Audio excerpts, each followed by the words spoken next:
Hey everyone, welcome back to CyberSecurityTV. This week we're going to talk about the SQL injection, one of the most critical vulnerabilities for the web applications, and we're going to see how do we exploit it, how do we find it, and also I'm going to show you different techniques using the SQL map. Someone who is the beginner using the SQL map, and then someone who is more advanced, or if you want to have complex requests and we want to exploit that, how do we do that using the SQL map? So let's get started by discussing in general what is a SQL injection.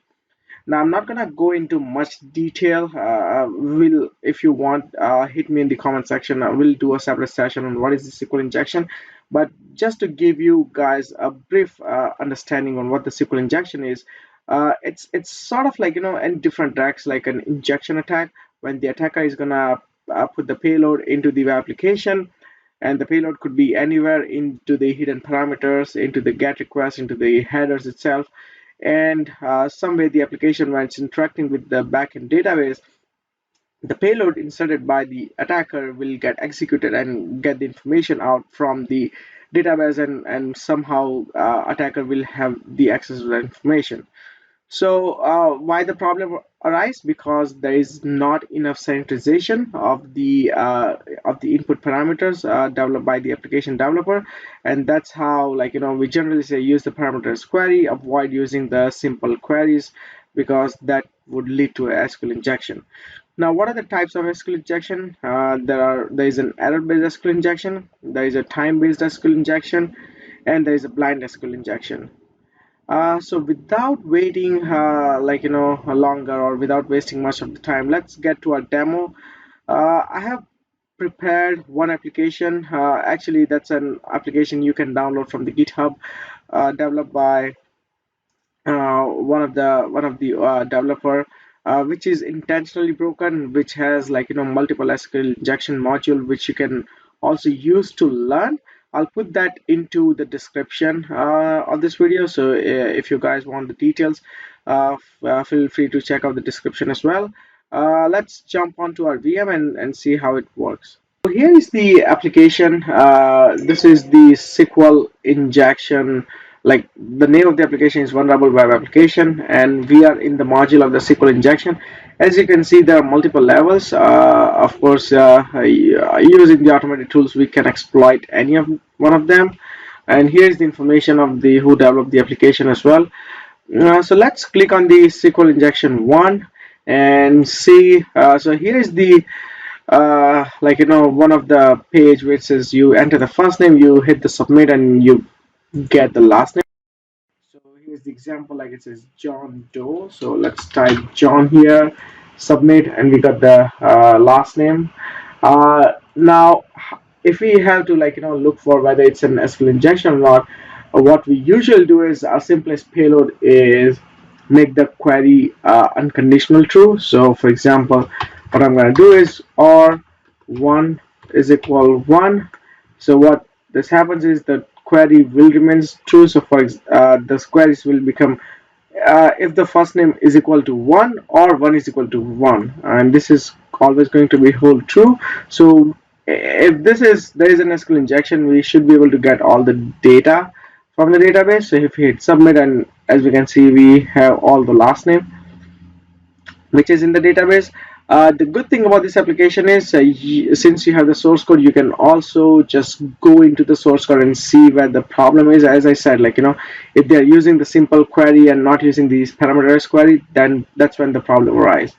Okay, so this was easier and we were able to find the SQL injection. Now let's go back. Let's go to level 2, and what I'm gonna do is uh, I'm gonna try the same payload here, and what it says here is give me the book number. I give you the book name in my library. So let's say try 1. Okay, so 1 is this one. What if I want all of them? So I'm gonna try same thing which we tried earlier, and as you can see here, we did not get the full I guess the database of all the book numbers or book names. But what we got is some error, and which is the MySQL error, as you can see here. And what does it mean is the database couldn't understand the payload that we put in. So of course there is no sanitization, but then if we change the query a little bit, it might work. So that doesn't mean there is no SQL injection. There is like more of an error-based SQL injection where you cut the error, and based on the error you can figure out, yeah, there is still SQL injection, but we just need to change the payload. Now we did not have time to go and start putting all the payloads. So what I'm gonna do is, or what as a generally as a pen tester, what you're gonna do is you will have access to all the tools, and one of the easiest tools you will have access to is Burp Suite. So what I'm gonna do is I'm gonna run this through the Burp Suite and see if we can find SQL injection from there. And then of course Burp will not exploit SQL injection. We will have to use the we're going to use the SQL map to exploit it, so to get all the details. Now how I'm going to do it is, first let's go to the proxy and let's turn the intercept on, and just put the any book number, hit the submit, and here we have in the request, what I'm going to do is I'm going to add it to the scan launcher. I'm going to create a new task. I'm not gonna change any scan configuration. I'm just gonna keep it whatever is the default. Hit OK. Go to the dashboard, and here is the scan which is gonna run and find out if there is an SQL injection or not. Why am I doing this? Because of course you can do it manually, but it's going to take a lot of time, and when you're doing the pen testing you might not have that time, all like enough luxury to have spend like a day just to find the payloads. And this makes my task easier because I can also say, if I go to the scan launcher here, right, scan configuration, I can also define which vulnerability I want to scan for, rather than like scanning for everything. I can focus on SQL injection, which I should have done, but it's okay. This is a localhost application, so it's not gonna take much longer to scan through the application. But yeah, if you are scanning for any particular vulnerability, make sure you do that configuration in your scan launcher. So as we can see, there is still like just a 20 request in here, 22 requests. So we are still waiting on it to find the SQL vulnerability, SQL injection. I'm gonna pause the video just to save some time, and I'll resume once it is ready. So as you can see, the status is now done, and it found one issue which is highlighted in red. That means the critical issue. You can find it here. As you can see, there is a SQL injection found, and how Burp determined it. It's based on multiple request response. So here it had put on this one, and based on the content length, it that was a difference between the content length when the normal request was sent versus the Burp request. There is a second request, there is a second response, and likewise there is also a slip, like query with a slip. And of course Burp found that, yeah, the application waited a little bit before sending the response. That's how determine there is an SQL injection. But as you can see here, this is not a certain vulnerability. So if we go back to the target localhost, now as you can see here, confidence is firm, severity is high, right? But there is not a, so like if we put a certain, this is how it's gonna show up. That means SQL think there is a confirmed SQL injection vulnerability. At this point, uh, the confidence was firm. That means if there is an SQL injection vulnerability that Burp thinks, but it's not certain, so you might want to double check and exploit by yourself. So this is what we're gonna do. Now we know what the request and what's the vulnerability here. As you can find all the information here, it says the number parameter appears to be vulnerable to SQL injection attacks. And if we go here, we will also have yeah, so this is the original query which we send it to SQL Burp to exploit. Now let's open the Burp Suite, not the Burp Suite, sorry, the SQL map, to see how we can exploit this. So to open that, I'm gonna go to Web Application Analysis, SQL map. Okay, so here are all the options you have with the SQL map. If you get in, like if you're not sure which command to run. Now first we're gonna start with the easiest way to exploit it, which I'm gonna use the wizard as it says for the beginner users.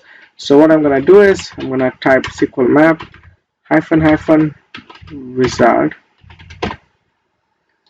So it's gonna this is like a sort of, you can say, how you install any exe or any like bash file on the Linux. It's gonna run you through the various configuration. You provide the input and it's gonna just do it by itself. So that's what it is. I'm gonna keep it here so we also have access to this one. So what do we need to provide first is we need to provide the enter full target URL. So how you can do it is simple. Go here, you can copy URL, go here, you just paste it and press enter.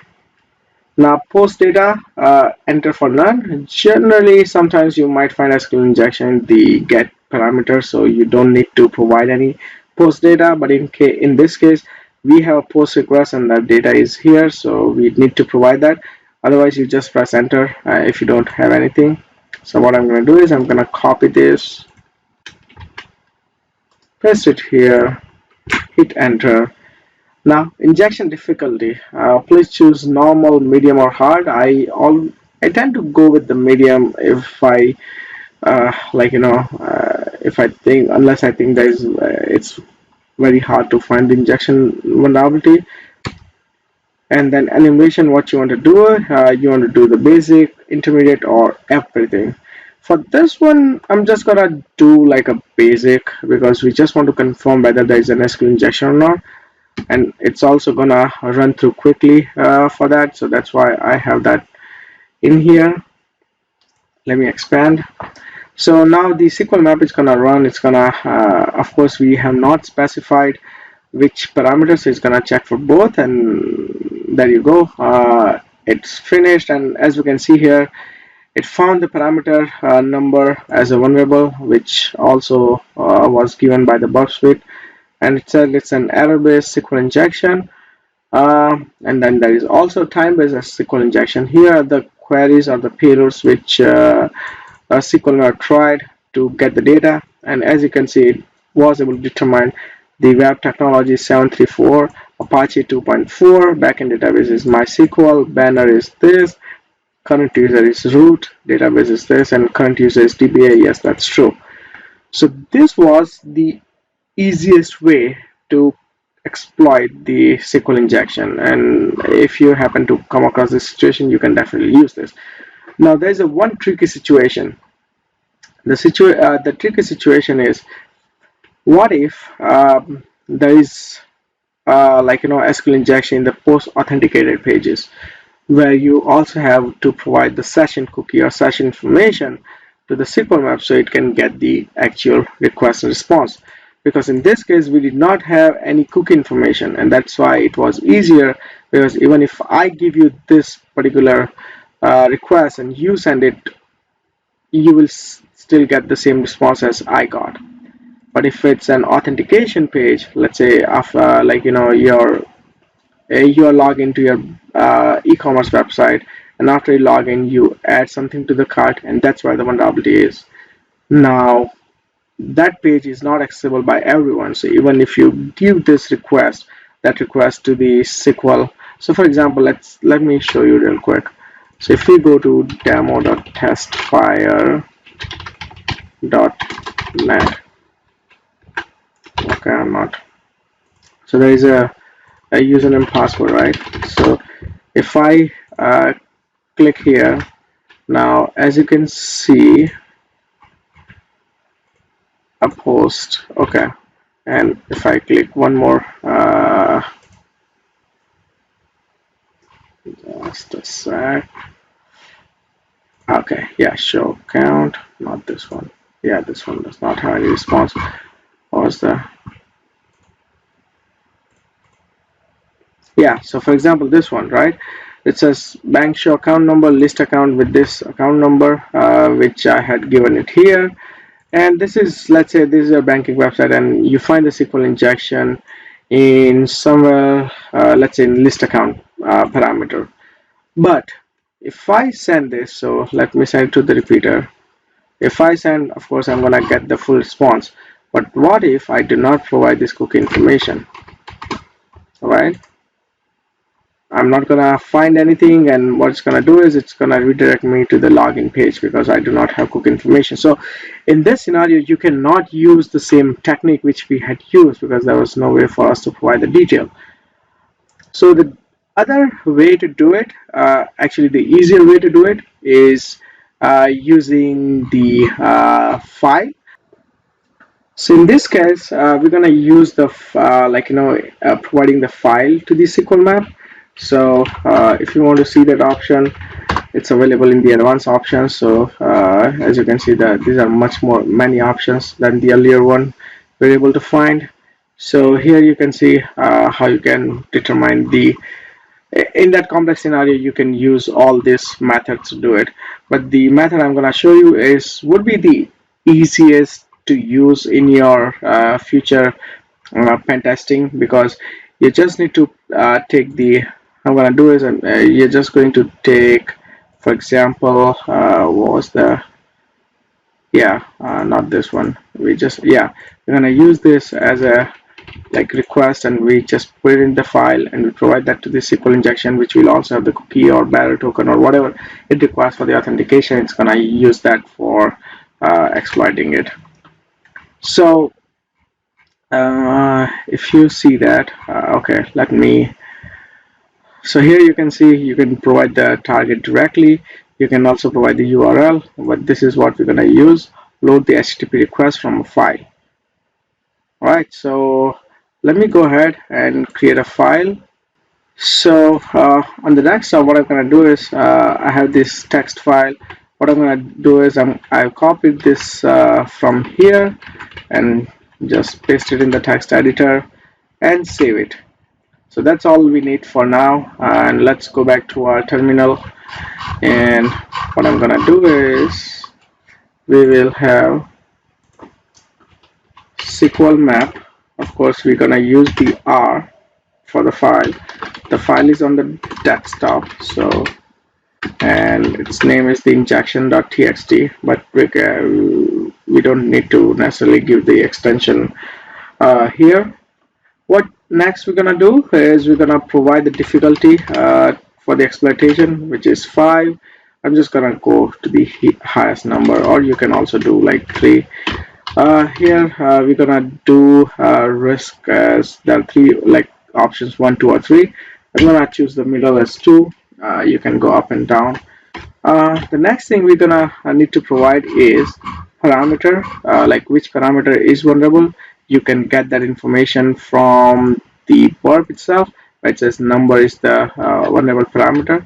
So I'm gonna and here you can also find that info, which parameter, like how do you provide that parameter. So for example, this one, instead of in this case it was easier because there are only 2 parameters, but imagine with the application where they have like 20, 30 parameters, it will be a lot of time consuming for the SQL map to go through each of those. Otherwise it's easier if you just provide the one number which you want to exploit, right?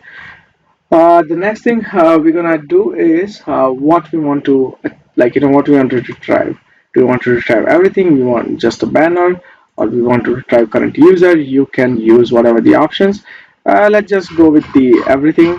Of course, it's gonna take some time, but we can cut off in between. So this looks good. SQL map. We provide the file, level, risk, number, and there are multiple options you can choose other than this. But yeah, this is all we need for now. I hit enter.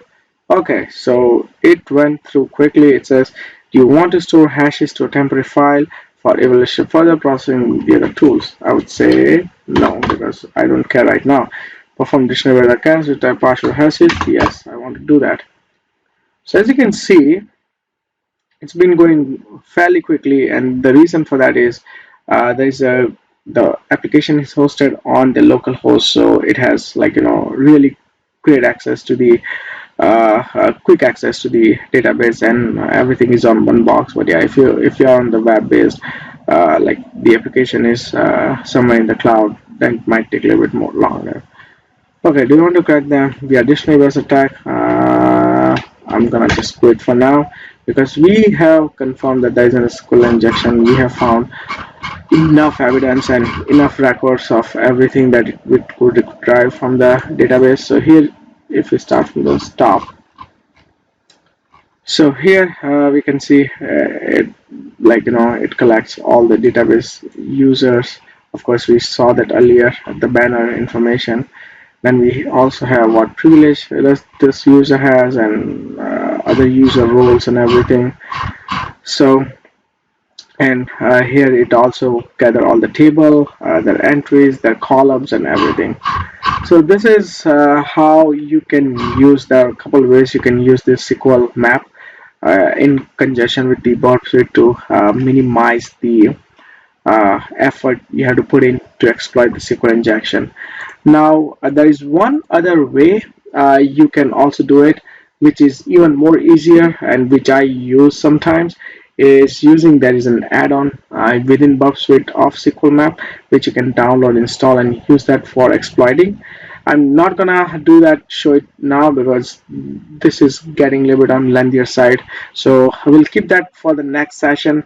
I'll show you some other time how you can download that add-on and how do you install it and then how do you use that. So you don't have to go back and forth between the terminal and the Burp Suite. So you can just write from the Burp Suite, you can send to the SQL map and exploit and give the data back. So that's more easier way to do it. But this is also easier because the add-on in the Burp Suite, I don't like the UI much, to be honest. But terminal is always great where you can like try advanced options. You can turn on like try different things, which is much more easier as well. But I'll show you guys that option as well. But that's it from this week.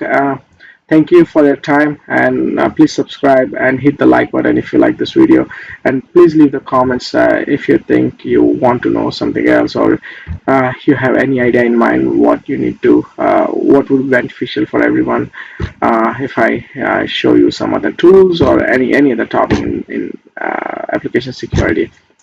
Again, thank you so much for your time, and I'll see you guys next week.